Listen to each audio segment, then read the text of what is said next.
വിശ്വാസ വെളിച്ചത്തിൻ്റെ പുതിയ എപ്പിസോഡിലേക്ക് ഗുഡ്നസ് ടിവിയുടെ എല്ലാ മാന്യപ്രേക്ഷകരെയും ഏറെ സന്തോഷത്തോടെ സ്വാഗതം ചെയ്യുന്നു.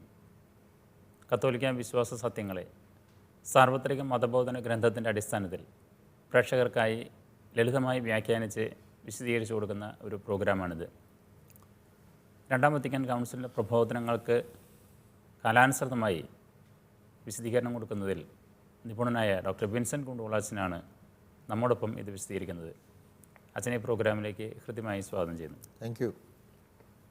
8-ാം പ്രമാണത്തിലെ നമ്മൾ 2 എപ്പിസോഡ് കഴിഞ്ഞു. നുണ പറയരുതെന്നുള്ളത് വിശദീകരിച്ച് വന്നപ്പോൾ മാരകപാപമാണ് എന്നുവരെ സഭ പഠിപ്പിക്കുന്നു. സത്യം പറയണം, അതാണ് സഭയുടെ നിലപാട്. സത്യത്തിന് സാക്ഷി നിൽക്കണം. എന്നാൽ എപ്പോഴും സത്യം പറയാനായിട്ട് ഉത്തരവാദിത്വമുണ്ടോ എന്നുള്ളതാണ് ചോദ്യം. സത്യം പറയണമെന്നുള്ളത് ശരിയാണ്. അതെല്ലായ്പ്പോഴും എല്ലാവരോടും സത്യം പറയേണ്ടതുണ്ടോ? മതബോധന ഗ്രന്ഥത്തിൽ ഒരു ഇത് പറയുന്നത്, കേൾക്കാൻ അവകാശമില്ലാത്തവനെ അവന് ഇതറിഞ്ഞിട്ട് പ്രത്യേകിച്ച് കാര്യമൊന്നുമില്ലെങ്കിൽ പിന്നെ അവനോട് സത്യം പറയേണ്ട കാര്യമില്ല. അവകാശപ്പെട്ടവനോടാണ് പറയേണ്ടതെന്ന് പറയുന്നത്. ഒന്ന് വിശദീകരിക്കണം. ഈ ഒരു ചോദ്യം ഞങ്ങൾ സെമിനാരിയിലൊക്കെ പഠിക്കുന്ന അവസരത്തിൽ തന്നെ ഞങ്ങളുടെ ധാർമ്മിക ദൈവശാസ്ത്രം പഠിപ്പിച്ചിരുന്ന മോറൽ തിയോളജി പഠിപ്പിച്ചിരുന്ന അന്ന് തെക്കിനിയേടത്ത് എന്ന് പറഞ്ഞിട്ടൊരു അച്ഛനായിരുന്നു ഉണ്ടായിരുന്നത്. അച്ഛനോടും ഞങ്ങൾ ചോദിച്ചിട്ടുണ്ട് പറയുമ്പോൾ. കാരണം നമ്മുടെ സാധാരണ ജീവിതത്തിൽ എല്ലായ്പ്പോഴും പൂർണ്ണ സത്യം പറയുന്നതായിട്ട് നമുക്ക് തോന്നിയിട്ടില്ല. പല സത്യങ്ങളും അർദ്ധസത്യങ്ങളാണ്. തെറ്റായിരിക്കില്ല, പക്ഷേ അർദ്ധസത്യങ്ങളാണ്. ചിലപ്പോൾ അർദ്ധസത്യങ്ങൾ തെറ്റിൻ്റെ ഫലവും ചെയ്യൂലേ.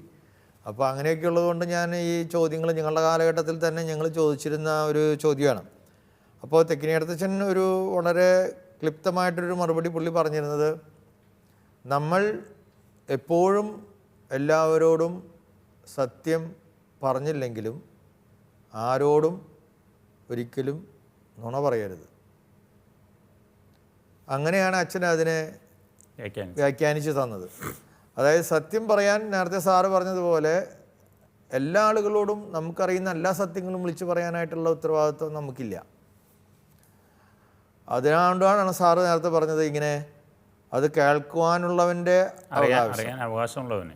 അപ്പോൾ അത് ഈ സാർവത്രിക മതബോധനം പറയുന്നത് വ്യവസ്ഥാപിതമായ അവകാശമില്ല എന്നാണ് അതിനെക്കുറിച്ച് പറയുന്നത്. അങ്ങനെ ഒരു കാര്യത്തിൽ അത് പറയുന്നത്. സത്യം കേൾക്കാനുള്ള ആൾക്കും അറിയിക്കാനുള്ള എനിക്കും സത്യം അറിയിക്കാനായിട്ട് ഉള്ള ഒരു അവകാശം അത് ഇൻസ്റ്റിറ്റ്യൂഷണലായിട്ട് സ്ട്രക്ചറലായിട്ട് സ്ഥാപിതമായിട്ട് അങ്ങനെ നിലനിൽക്കുന്നില്ല. അപ്പോൾ 2 രീതിയിലും ഞാൻ എപ്പോഴും എനിക്കറിയാവുന്ന എല്ലാ സത്യങ്ങളും എല്ലാവരോടും പറയണമെന്നോ, ഇല്ലെങ്കിൽ ഇനി അയാൾക്ക് എല്ലാവരെയും കുറിച്ചുള്ള എല്ലാ സത്യങ്ങളും എപ്പോഴും അറിഞ്ഞിരിക്കണമെന്നോ നിർബന്ധം ഇല്ല. എന്നതുകൊണ്ട് നമ്മൾ നുണ ഒരിക്കലും പറയരുത്.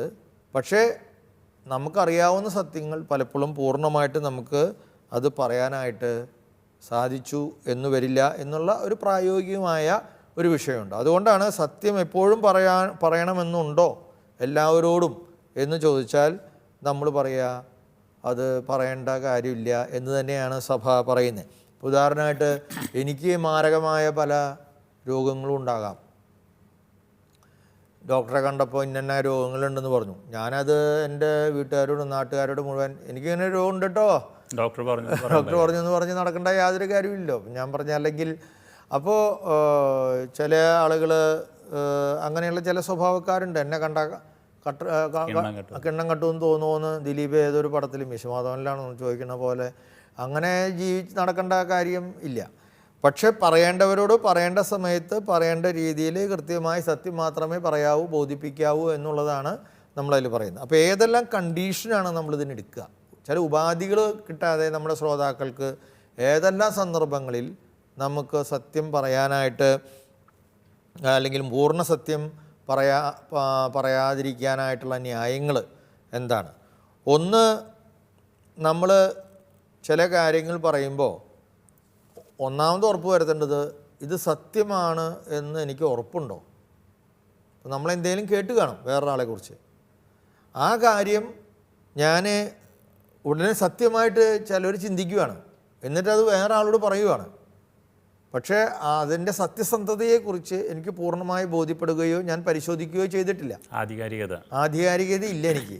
ആ അവസരത്തിൽ നമ്മൾ നോക്കണം. ഇനി വേറൊരു കാര്യം, അപ്പോൾ അങ്ങനത്തെ കാര്യങ്ങൾ നമ്മൾ പറയരുത്. മാത്രമല്ല അങ്ങനെയും നമ്മൾ പറയില്ലേ, നീ പറയണതൊക്കെ സത്യമാണോടാ, അല്ലെങ്കിൽ നീ ചെയ്യുന്നത് സത്യമാണോ എന്ന് ചോദിച്ചു കഴിഞ്ഞാൽ എൻ്റെ അർത്ഥം നമ്മൾ വേറെ ദുരുദ്ദേശമൊന്നും ഇല്ലെങ്കിൽ അങ്ങനെ ചെയ്യുമോ? നീ എന്തോ ദുരുദ്ദേശം വെച്ചിട്ടല്ലേ, കാര്യം സത്യമായിരിക്കാം, പക്ഷെ നീ എന്തോ ദുരുദ്ദേശം വെച്ചിട്ടല്ലേ നീ ഇപ്പോൾ ഈ സാധനമൊക്കെ കൂടെ വേണമെന്ന് വിളമ്പണത് എന്ന് പറയുമ്പോൾ അതിൻ്റെ അർത്ഥം എൻ്റെ ഉദ്ദേശം അത്ര സത്യസന്ധമല്ല പറയുന്ന കാര്യം ആണെങ്കിൽ തന്നെ. അപ്പോൾ അതിൻ്റെ അർത്ഥം നമ്മൾ വേറൊരാളുടെ അയാളുടെ നന്മ, അയാളുടെ നല്ല സമൂഹത്തിൽ അദ്ദേഹത്തെക്കുറിച്ചുള്ള ആ പിക്ചർ, ആ ഇമേജ്, ആ പ്രതിച്ഛായ താഴ്ത്തിക്കെട്ടുക എന്നുള്ള ഒരു ചിന്ത നമ്മുടെ ഉള്ളിലുണ്ട്. അപ്പോൾ അങ്ങനെയുള്ള ചില കാര്യങ്ങൾ നമ്മൾ മറ്റുള്ളവരെ കുറിച്ച് അറിഞ്ഞാലും, ഇപ്പോൾ നമ്മളൊരു അങ്ങനെ വക്കീൽ എന്ന രീതിയിൽ ഇപ്പോൾ ഒത്തിരി കാര്യങ്ങൾ അറിയുന്നുണ്ടാവും. അല്ലെങ്കിൽ നമ്മൾ സാധാരണ പള്ളിയിലെ ആക്റ്റീവായിട്ട് പ്രവർത്തിക്കുന്ന കൈക്കാരനായിരുന്നപ്പോൾ ഒരുപാട് കാര്യങ്ങൾ ഓരോ വീടിനെ കുറിച്ചും അച്ഛന്മാർ പറഞ്ഞത് അല്ലെങ്കിൽ നമ്മൾ കണ്ടത് ഒക്കെ ഉണ്ടാവും. അപ്പോൾ നമ്മൾ ഈ പറഞ്ഞ എല്ലാ കാര്യങ്ങളും അച്ഛനോട് പോയി പറയണമെന്നോ, അച്ഛൻ പറഞ്ഞ എല്ലാ കാര്യങ്ങളും ആൾക്കാരോട് പോയി പറയണമെന്നോ സാറിന് നിർബന്ധമില്ലല്ലോ. അപ്പോൾ അതുപോലെയുള്ള ഒരു വിവേകം, ആ വിവേകത്തിന് വേണ്ട കാര്യങ്ങൾ ഇതാണ്, ഞാൻ ഈ ചെയ്യുന്നതൊക്കെ സത്യമാണോ എന്ന് ഞാൻ എന്നോട് തന്നെ ചോദിക്കണം. അതായത് ഇതെങ്ങനെയൊക്കെ ചെയ്യാമോ, അതൊരു മനുഷ്യൻ്റെ വേറൊരാളുടെ ഞാൻ ഈ പറയുന്നത് വഴി ഏതെങ്കിലും രീതിയിൽ ഞാൻ കേട്ടത് ഒരു പക്ഷേ അതായിരിക്കാം, പക്ഷേ അത് തന്നെ ആയിരിക്കുമോ യഥാർത്ഥ സത്യം? ഇനിയൊരു ദിവസം അതല്ലാത്തൊരു സത്യം വരാൻ സാധ്യതയുണ്ടോ? എങ്കിൽ ഞാൻ പറയരുത്. സ്വന്തം മനസാക്ഷിയോട് തന്നെ അത് ചോദിക്കണം. ഒരു കോടതിയിൽ നമ്മൾ കയറ്റണം മനസാക്ഷിനെ. രണ്ടാമതായിട്ട് അപരനോടുള്ള ആദരവ് ഞാൻ അതിൽ പരിഗണിച്ചിട്ടുണ്ടോ?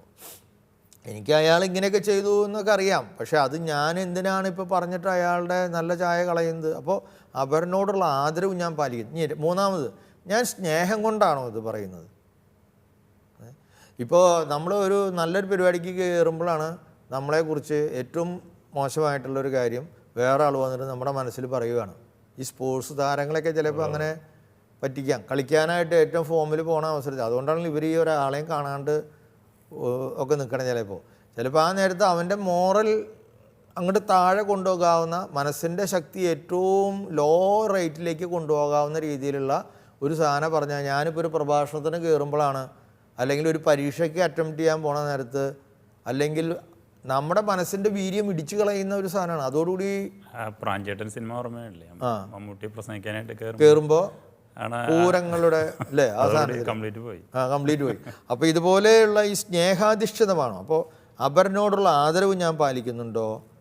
ഞാൻ സ്നേഹത്തോടു കൂടിയാണോ ഈ പ്രവൃത്തി ചെയ്യുന്നത്? എൻ്റെ ഉദ്ദേശം ഇത് ശരിയാണോ? ഞാൻ പറയുന്നതൊക്കെ ഒരു സത്യമായ കാര്യമാണോ? ഇത് പറയുന്നതിലൂടെ മറ്റുള്ളവരുടെ നന്മ ഞാൻ കാക്ഷിക്കുന്നുണ്ടോ? പൊതുനന്മ ഇതിലൂടെ പാലിക്കപ്പെടുമോ? ഇപ്പോൾ ഞാൻ എന്തെങ്കിലും ചില അവസരങ്ങളിൽ ഒരു ചെറിയ ലഹളയുണ്ടായി വിചാരിക്കും. ഒരു സമൂഹത്തിൽ ഒരു 2 പേര് തമ്മിൽ വഴക്കുണ്ടായി. അപ്പോൾ ആ വഴക്കുണ്ടായ കാര്യം ഞാനിപ്പോൾ പോയിട്ട് അടുത്ത ചായക്കട പറഞ്ഞു കഴിഞ്ഞാൽ അത് വലിയൊരു പ്രശ്നമാവും, പൊതു നന്മയെ ബാധിക്കാൻ സാധ്യതയുണ്ട്. ഉണ്ടായ കാര്യം സത്യമാണ്, നമ്മൾ കണ്ണുകൊണ്ട് കണ്ടതാണ്, പക്ഷേ കൂട്ടാനെ സഹായിക്കും, അത് കൂടുതൽ ദുരന്തങ്ങൾ ഉണ്ടാകാനായിട്ട്. അപ്പോൾ ആ ഒരു കാര്യം അവിടെ അറിഞ്ഞിട്ട് ഒരു കാര്യമില്ല. ഇപ്പോൾ അവിടുന്ന് ഉരുളുപൊട്ടി വരുന്നുണ്ടാ ഓടിക്കറാന്ന് പറയുകയാണെങ്കിൽ നമ്മൾ പറയണം തീർച്ചയായിട്ടും. അല്ലെങ്കിൽ ഇതേ ആന ഇറങ്ങിയിട്ട് ഇവിടെ ഓടി നടക്കുകയാണ്, നമുക്ക് നമ്മളത് പറയണം, നീ അകത്ത് കയറ് എന്ന് നമുക്ക് പറയാനായിട്ട് സാധിക്കും.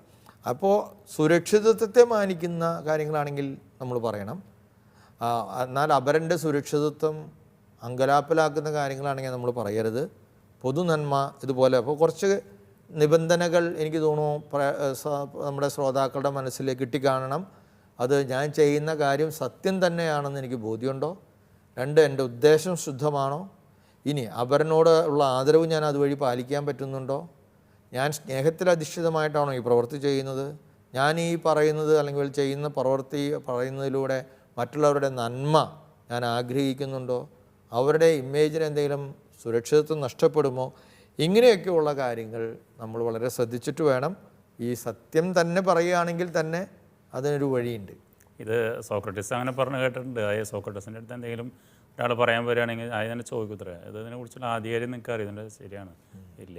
ഇത് എന്നോട് പറഞ്ഞിട്ട് നിങ്ങൾക്ക് എന്തെങ്കിലും ഉപകാരമുണ്ടോ ഇല്ല, ഇത് കേട്ടിട്ട് എനിക്ക് എന്തെങ്കിലും ഉപകാരമുണ്ടോ ഇല്ല, എന്നാൽ പിന്നെ പൊക്കോളൂ. എന്നാൽ ഇത് പറയണ്ട, വെറുതെ നമ്മളില്ലാത്തൊരു ശല്യം വേണ്ട. അങ്ങനെ ഒരു ദാർശനികനായ സോക്രട്ടീസ് ഇത്രയും കാലഘട്ടങ്ങൾക്ക് മുമ്പ്, പിന്നെ അത് പറയുമ്പോൾ തന്നെ നമ്മുടെ ഇനിയിപ്പോൾ നമ്മൾ ചിലപ്പോൾ സത്യം പറയേണ്ടി വന്നേക്കാം ചില കാര്യങ്ങളിൽ. അങ്ങനെ പറയുമ്പോൾ തന്നെ നമ്മൾ ഉചിതമായ ഭാഷയിൽ വേണം അത് പറയാനായിട്ട്. ചില സമയത്ത് നമുക്ക് ചില കാര്യങ്ങൾ ഇങ്ങനെ പറയണ്ട, സത്യമാണെന്ന് എനിക്ക് അറിഞ്ഞുകൂടാ, ഒട്ടും സത്യമായാണെന്ന് നമുക്ക് ഉറപ്പുള്ള കാര്യം തന്നെയായിരിക്കും. അതൊരു പക്ഷേ അറിഞ്ഞാൽ അയാൾക്ക് എന്തെങ്കിലും അത്യാവശ്യമായിട്ടുള്ള ഒരു സുരക്ഷിതത്വത്തിന് വേണ്ടിയോ എന്തെങ്കിലും വേണ്ടിയിട്ടുള്ള കാര്യമായിരിക്കാം. അപ്പോൾ അങ്ങനെയുള്ളൊരു കൺസേൺ കൊണ്ട് നമ്മൾ ചില പറയും. ഇപ്പോൾ നീ കോവിഡിൻ്റെ സമയത്ത് 1, 2, 3 പല വാക്സിനേഷൻ എടുക്കുന്നുണ്ടല്ലോ, 3 വരെ ഞാൻ എടുത്തു. പിന്നെ എടുക്കാൻ ചെയ്യുമ്പോൾ എന്നോട് ഒരു ഡോക്ടർ എന്നെ വിളിച്ചിട്ട് പറഞ്ഞു, അച്ഛൻ അത് എടുക്കേണ്ട കാര്യമില്ല, ബൂസ്റ്റർ ഡോസുകൾ ഒരെണ്ണെടുത്തു, പിന്നെ ഒരെണ്ണെടുക്കാം. അപ്പോൾ പറഞ്ഞു ഡോക്ടർ, അല്ല അത് വേണ്ട അച്ഛാ, അത് ചിലപ്പോൾ പലർക്കും, അപ്പോൾ ഡോക്ടർക്ക് വേണമെങ്കിൽ മിണ്ടാണ്ടിരിക്കാമല്ലോ എന്നോട്, വേണമെങ്കിൽ അത് എടുക്കേണ്ട കാര്യമില്ല.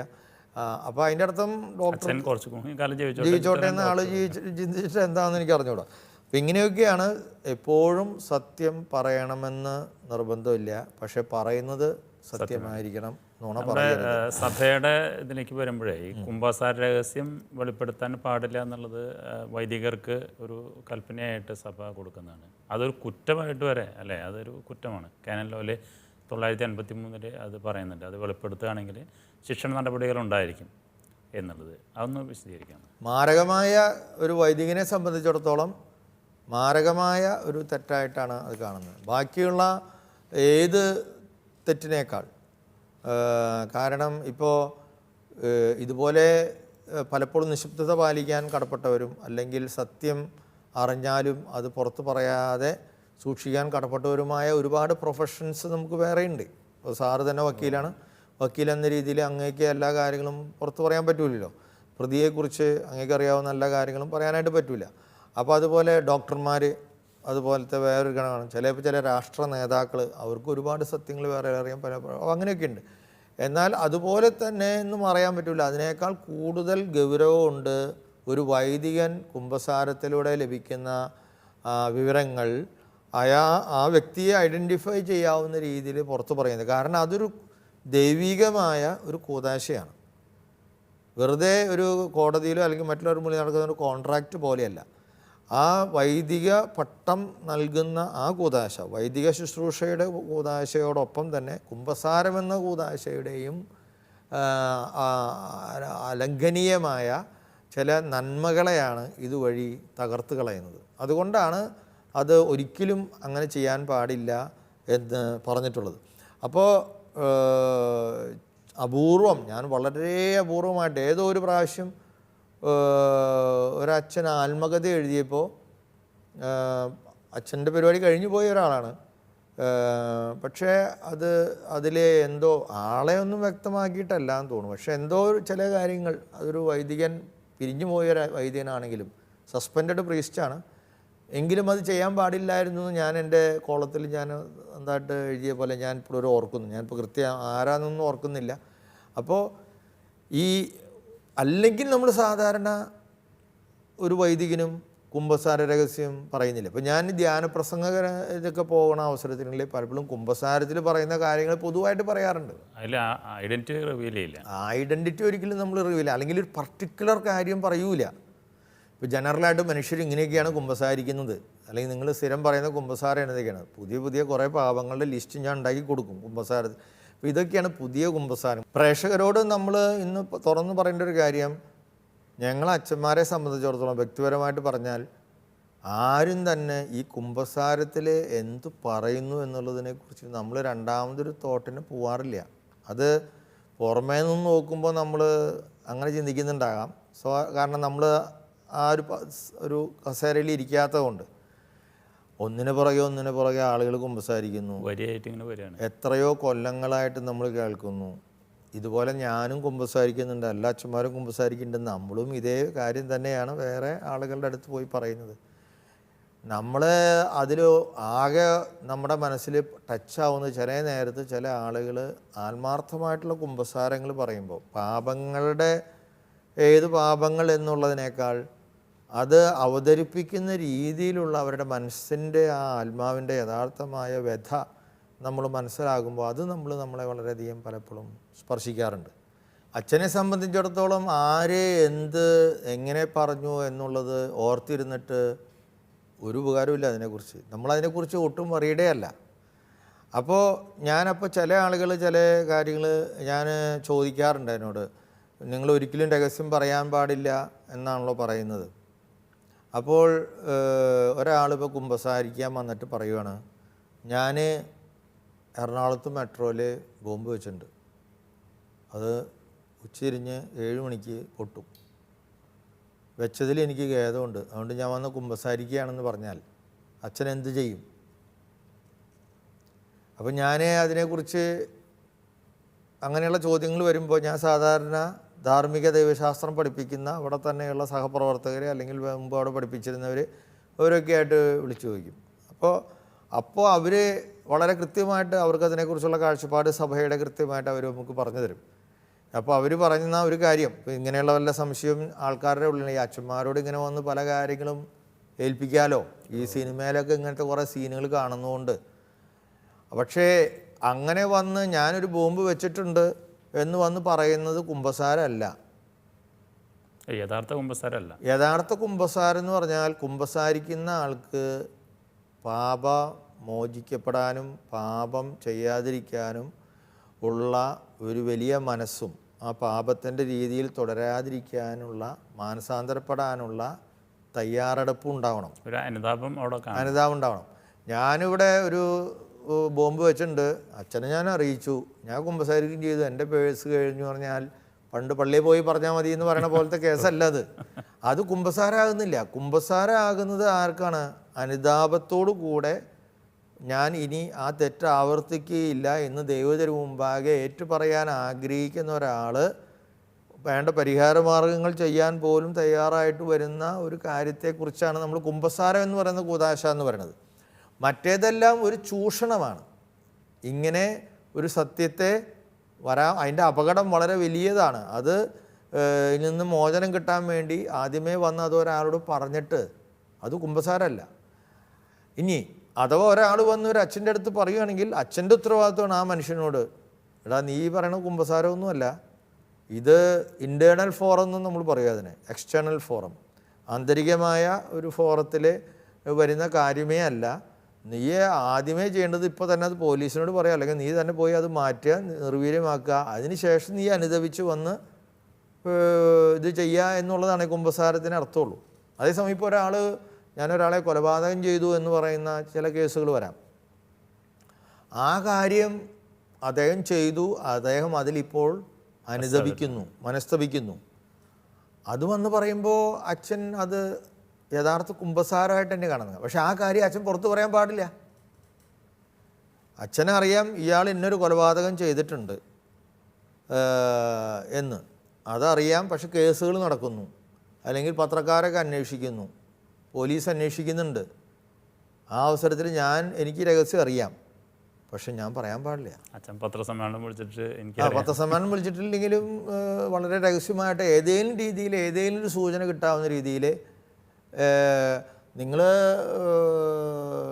പള്ളിയുടെ TV ഒക്കെ ഒന്ന് നോക്കണം, നല്ലതാ, സർക്കിൾ TV എന്നൊക്കെ പറഞ്ഞാൽ ഏതെങ്കിലും ഒരു രീതിയിലും അച്ഛനത് വെളിപ്പെടുത്താനുള്ള ബാധ്യതയില്ല, വെളിപ്പെടുത്താൻ പാടില്ല.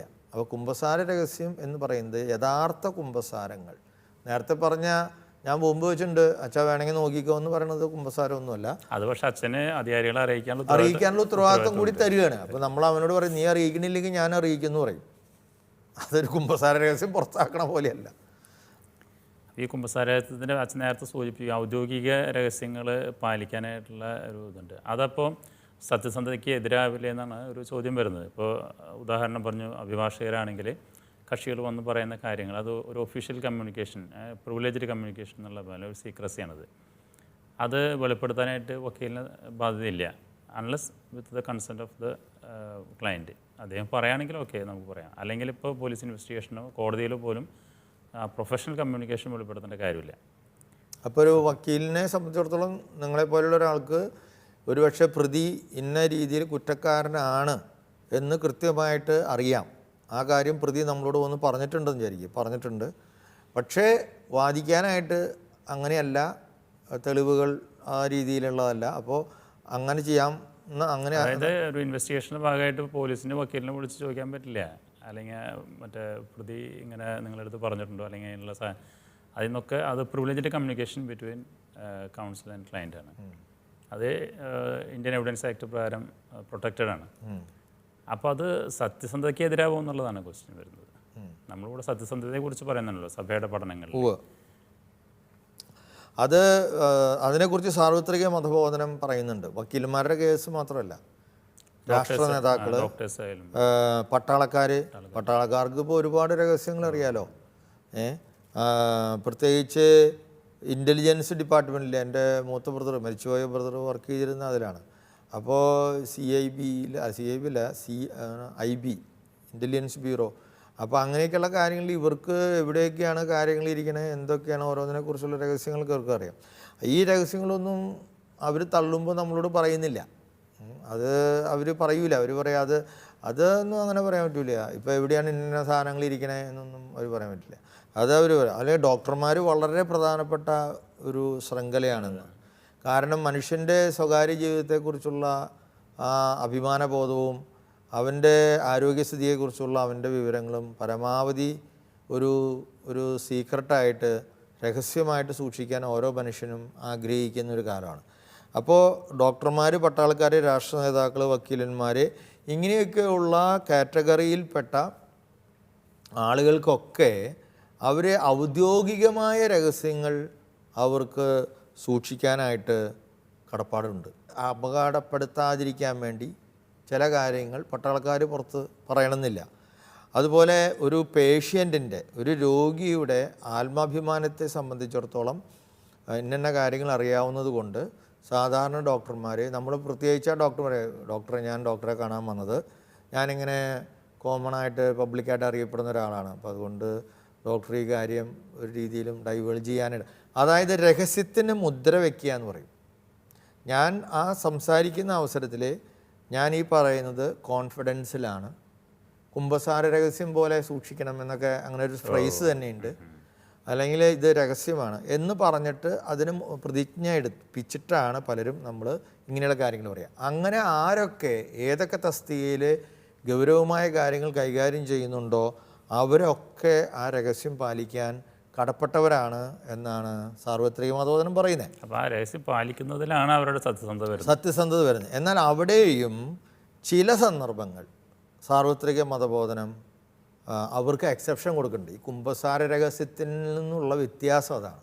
ഒരു വൈദികൻ കുമ്പസാര രഹസ്യം ഏതൊരു ഘട്ടത്തിലും വെളിപ്പെടുത്താൻ പാടില്ല എന്ന് പറയുന്നുണ്ടെങ്കിൽ, ഈ പറയുന്ന രീതിയിലുള്ള നേതാക്കൾക്ക് അങ്ങനെയുള്ള കാര്യങ്ങൾ ഒരു രഹസ്യത്തിൻ്റെ മുദ്രയിൽ പറഞ്ഞ കാര്യം തന്നെ ആണെങ്കിലും ചില അവസരങ്ങളിൽ അത് ചിലപ്പോൾ വെളിപ്പെടുത്തേണ്ടതായിട്ട് വന്നേക്കാം എന്ന് പറയണം. ഉദാഹരണമായിട്ട് ഈ നേരത്തെ പറഞ്ഞ കാറ്റഗറിയിൽപ്പെട്ട ആളുകളിലെ ഈ രഹസ്യം ഒരാൾ എന്നോട് വന്ന് പറഞ്ഞു, ഈ പറഞ്ഞ ആൾ ഈ പറഞ്ഞ രഹസ്യം ഞാൻ ഇത് ഏതെങ്കിലും ഒഫീഷ്യലായിട്ടൊരു സ്ഥലത്തേക്ക് അറിയിച്ചില്ലെങ്കിൽ ആ രഹസ്യം അറിയിച്ച ആൾ കൊല്ലപ്പെടുമെന്ന് അയാൾക്ക് ജീവഹാനി ഉണ്ടാകുമെന്ന് ഞാൻ വിചാരിക്കുക. ഇപ്പോൾ എന്നോട് ഞാൻ സാറിൻ്റെ അടുത്ത് വന്ന് പറയുകയാണ്, ഇന്ന ആൾക്ക് ഇന്ന രീതിയിലുള്ളൊരു പണി കൊടുക്കാനായിട്ട് ഇവർ പാലിച്ചിട്ടുണ്ട്, വലിയൊരു അപകടം സംഭവിക്കുന്നു അന്യായമായിട്ട്. നമ്മൾ ഇടയ്ക്ക് കാണാറില്ലേ, ഈ കോടതിയുടെ രംഗത്ത് വളരെ ഇതാണ്, ഇന്നടക്കം പത്രത്തിലുണ്ട്, ഒരു കേസ് കൊടുത്ത പോസ്കോ കേസിൽ കേസ് കൊടുത്ത അമ്മ പെട്ടെന്ന് മരിച്ചുപോയി, അപകടത്തിൽ കൊല്ലപ്പെട്ടു. സാക്ഷി പറഞ്ഞ ആൾ അങ്ങനെ നഷ്ടപ്പെട്ടു. അപകടമല്ല ശരിക്കും, അതല്ല വാസ്തവത്തിൽ. അപ്പോൾ അങ്ങനെ ഒരു അപകടം ഒരാൾക്ക് വരുമെന്ന് ഒരു വക്കീൽ മനസ്സിലാക്കുകയാണെങ്കിൽ ഒരുപക്ഷെ അയാൾക്ക് സുരക്ഷ കിട്ടാൻ വേണ്ടി ഈ സത്യം മുഴുവൻ പറയണോ എന്നുള്ള കാര്യം നമ്മൾ നേരത്തെ പറഞ്ഞ പോലെയുള്ള കാര്യങ്ങൾ പരിശോധിച്ച് നോക്കണം. പക്ഷെ വേണ്ടപ്പെട്ടവരെ അറിയിക്കേണ്ട കാര്യമാണ്. ഇപ്പോൾ ഒരു രോഗി എൻ്റെ അടുത്ത്, ഞാനൊരു രോഗിയാണെന്ന് വിചാരിക്കുക, ഞാനൊരു മാനസിക രോഗിയാണ്, ഞാനൊരു ഡോക്ടറുടെ അടുത്ത് ചെന്ന് പറയുവാണ്, വളരെ ചില കേസുകൾ വരും. അപ്പോൾ അവർ ഡോക്ടർക്ക് മനസ്സിലാവുകയാണ് ഇത് ഭയങ്കര കേസാണല്ലോ, ഇയാളെ ഈ ലൈനിൽ വിട്ട് കഴിഞ്ഞാൽ ശരിയാവില്ല. അപ്പോൾ അയാൾ എന്നോടുള്ള സ്വകാര്യത പാലിക്കാൻ വേണ്ടി അദ്ദേഹത്തിന് ഈ കാര്യം ബന്ധപ്പെട്ടവരെ അറിയിക്കാതിരിക്കാൻ പറ്റില്ല. കാരണം നമ്മൾ അവിടുന്ന് കുറച്ച് കഴിയുമ്പോഴായിരിക്കും ചിലപ്പോൾ ഒരു വലിയ ആത്മഹത്യ ചെയ്യുന്നതോ അല്ലെങ്കിൽ വളരെ വയലൻ്റായിട്ട് വേറെ ആർക്കെങ്കിലും എതിരെ എന്തെങ്കിലും ചെയ്യുന്നത്.